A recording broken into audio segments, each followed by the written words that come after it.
गंधमादन पर्वत पर कुबेर के महल में 4 वर्ष बिताने के बाद पांडवों ने वहां से प्रस्थान किया।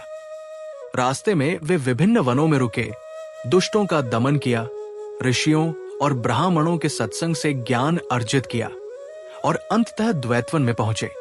अब तक उनके वनवास के 11 वर्ष पूरे हो चुके थे। इस बीच कौरवों को यह सूचना मिली कि पांडव द्वैतवन में रह रहे हैं। दुर्योधन, दुशासन, शकुनी और कर्ण ने एक बार फिर पांडवों को मारने की योजना बनाई। संयोग से कौरवों की गौ संपत्ति भी उसी वन में थी। दुर्योधन ने धृतराष्ट्र से गौ संपत्ति के निरीक्षण के बहाने द्वैतवन जाने की अनुमति ले ली। वो अपनी विशाल सेना और राज महिलाओं के साथ वहां पहुंचा। दुर्योधन का उद्देश्य न केवल पांडवों को नीचा दिखाना था, बल्कि अपने राजसी वैभव का प्रदर्शन कर उन्हें जलाने का भी था। एक दिन दुर्योधन और उसकी मंडली जल विहार के लिए द्वैतवन के एक सुंदर सरोवर पर पहुंचे, लेकिन वहां पहले से ही गंधर्वराज चित्ररथ अपनी पत्नियों के साथ जल क्रीड़ा कर रहे थे।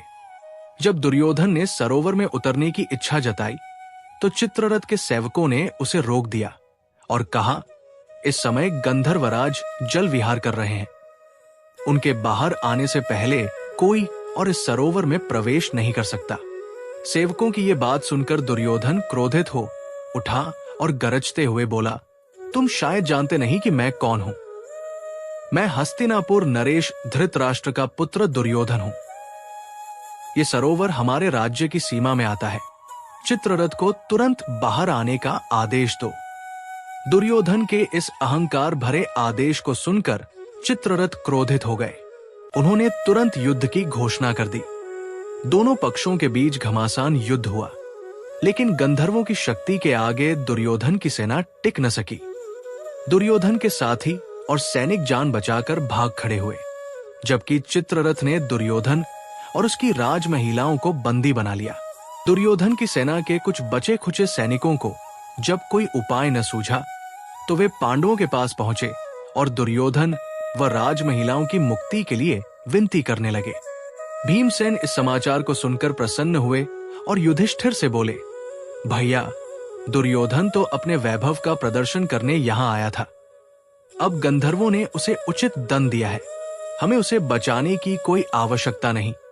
लेकिन धर्मराज युधिष्ठिर गंभीर स्वर में बोले, भीम, शरण में आए हुए व्यक्ति की रक्षा करना क्षत्रिय धर्म है। दुर्योधन चाहे कितना भी दुष्ट हो, वो हमारा भाई है। साथ ही उसके साथ की महिलाएं हमारे ही कुल की है। यदि हम उनकी रक्षा नहीं करेंगे तो ये हमारे कुल की बदनामी होगी।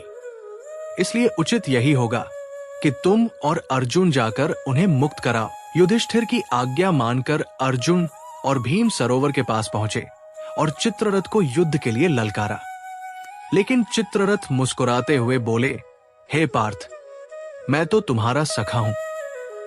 असल में दुर्योधन यहां तुम्हें मारने की योजना लेकर आया था। देवराज इंद्र को यह ज्ञात था, इसलिए उन्होंने मुझे यहां भेजा था।